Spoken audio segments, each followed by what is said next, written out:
Baik, terima kasih atas kesempatan yang diberikan. Selamat siang dan salam sejahtera bagi kita semua. Puji syukur kepada Tuhan Yang Maha Kuasa karena atas berkat dan rahmat-Nya kita pada hari ini diberkati, kita diberikan rezeki, umur yang panjang, dan pada hari ini kita masih dipertemukan dalam keadaan sehat walafiat. Baik, Bapak Mama. Halo. Halo.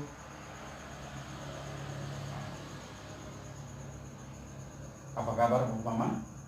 Sehat selalu ya? Baik.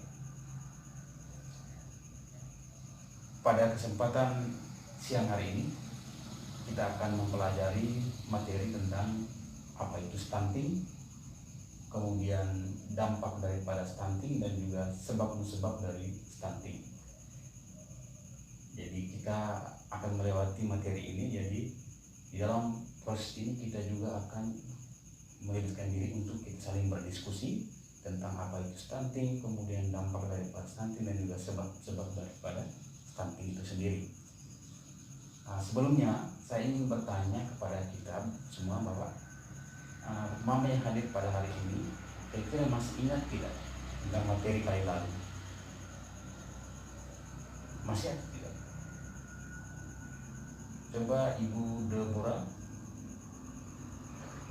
masih ingat tentang materi kita minggu lalu? Baik, materi minggu lalu tentang kebijakan pencegahan dan penanganan stunting bagi SDM Kementerian Sosial. Jadi materi itu mengkaji, membahas tentang strategi dari pemerintah dalam mempercepat pembangunan dan juga melakukan pencegahan stunting.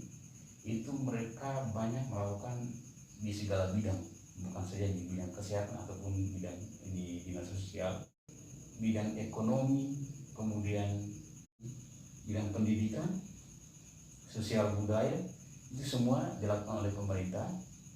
Dan itu upaya yang sangat real untuk kita semua yang hari ini bisa menerima bantuan tersebut. Dan itu berproses dari pusat, provinsi, kabupaten sampai kepada desa. Dan desa memiliki peran sangat penting, dan di sini adalah proses terjadinya interaksi dan permasalahan yang terjadi itu sangat di desa. Jadi misalkan penyakit yang terjadi di desa terkait dengan stunting itu juga sangat-sangat riskan di dalam desa. Jadi kita semua merasakan semuanya ini, dan itu dari pemerintah punya tujuan untuk membantu kita semua. Kemudian pada kesempatan hari ini kita belajar tentang stunting. Jadi Mama harus tahu apa itu stunting. Jadi kalau stunting itu misalkan suatu kondisi di mana bayi kita kondisi badannya, tinggi badannya tidak sesuai dengan umurnya hari ini. Jadi sangat berbeda ketika bayi yang umurnya 2 tahun tetapi tidak sesuai kondisi tubuhnya saat dia umur 2 tahun. Kemudian saat kalau sering ke posyandu, kemudian melakukan penimbangan berat badan, awalnya berat badannya misalkan dalam standarnya berat badan sekitarnya 5 atau 6 kilo. Tapi kemudian bulan depan kita coba untuk melakukan penimbangan berat badan, malah turun. Jadi seperti itu kondisinya kalau kita sebut sebagai stunting. Stunting juga bukan terjadi pada badan saja atau tubuh seseorang, tapi juga pada perkembangan otak. Jadi kalau anak kurang cerdas, tidak pintar di sekolah ataupun bersama dengan teman-teman yang bermain, itu juga pengaruh daripada stunting. Sebelum kita lebih lanjut memahami materi ini, saya akan berikan 2 pertanyaan dan kita akan dibagi dalam 2 kelompok. Kelompok pertama akan menjawab pertanyaan pertama, yaitu apa harapannya sebagai orang tua saat anak sudah dewasa. Kemudian yang kedua, kelompok yang kedua, apa saja usaha yang dilakukan orang tua agar anaknya tidak mengalami stunting. Jadi saya akan kasih waktu 5 menit untuk kita saling berdiskusi dan diberikan kesempatan kepada 2 orang untuk maju dan mempresentasikan hasil diskusinya. Oke. Baik Bapak Mama, waktunya sudah selesai. Jadi setiap kelompok diutus 1 orang untuk membacakan hasil diskusinya. Kelompok pertama, silakan.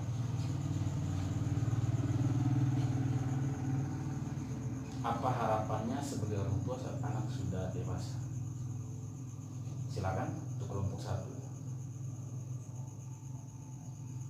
Oke, baik, terima kasih, kita berikan tepuk tangan. Kelompok 2, apa saja usaha yang dilakukan orang tua agar anak tidak mengalami stunting? Silakan kelompok 2.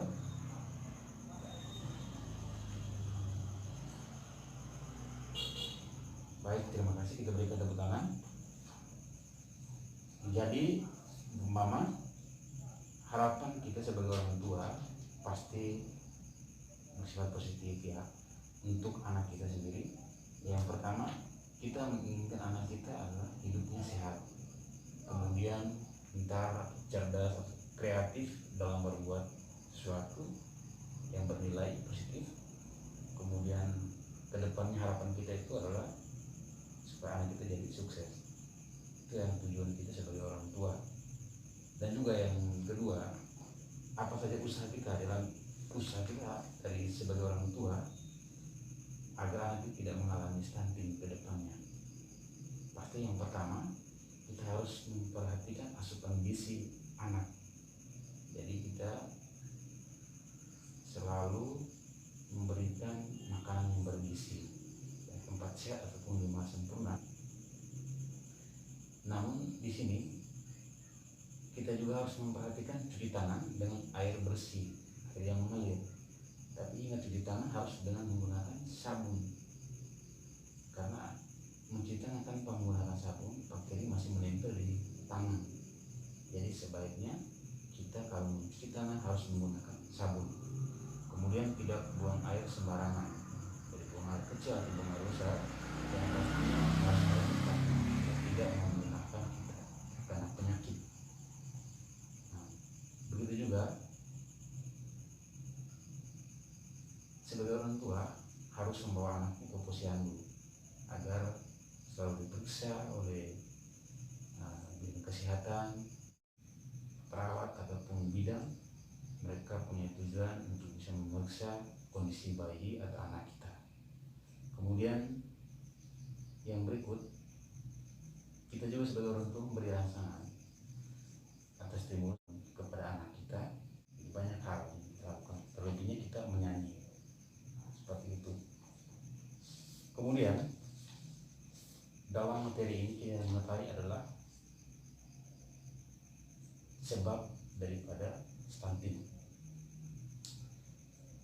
Penyebab stunting itu tentunya menjadi hal yang sangat penting di dalam kehidupan kita. Jadi banyak yang terjadi, itu ada penyebabnya, itu ada yang tidak langsung, ada atau ada punya langsung. Kalau secara langsung itu kita lihat dalam kondisi kita saat ini, biasanya itu adalah asupan gizi atau makanan yang kita harus berikan kepada anak kita. Jadi harus semua anak dalam keadaan sehat. Kemudian berikut,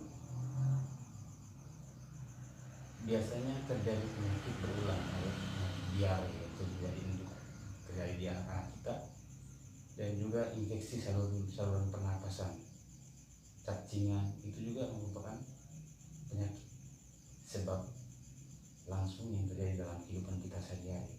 Kalau penyebab tidak langsung itu adalah kurangnya memberikan rangsangan atau stimulus kepada anak, dan juga kebersihan akan diri dan lingkungannya yang sangat buruk.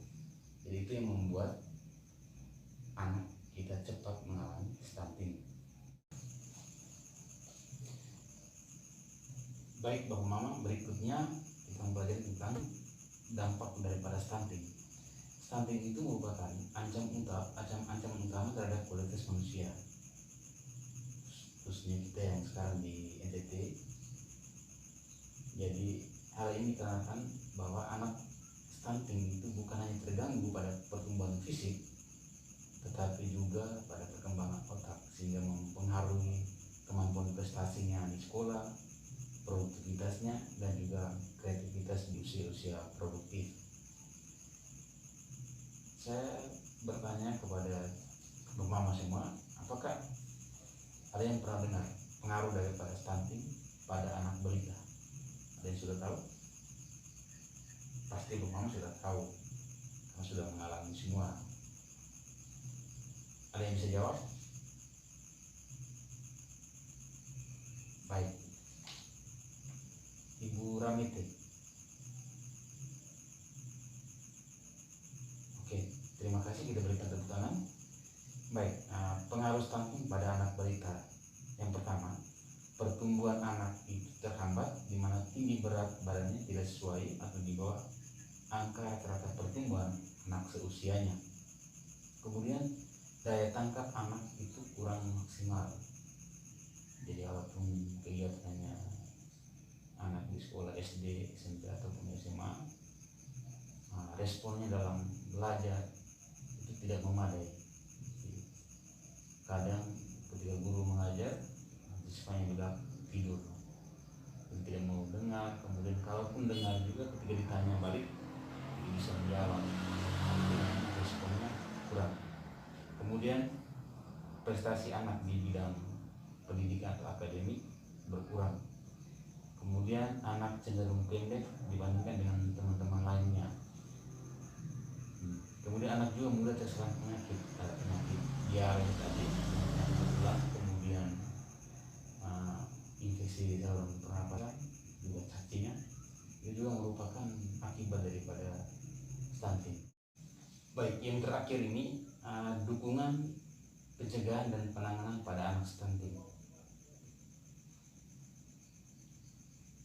Yang pertama, Bapak Mama harus tahu bahwa gizi anak dalam 1000 hari pertama kehidupan itu dimulai sejak kehamilan hingga anak berusia 2 tahun. Ibu hamil ataupun ibu yang menyusui harus mengkonsumsi makanan bergizi sehingga bayi dalam kandungan itu bisa sehat.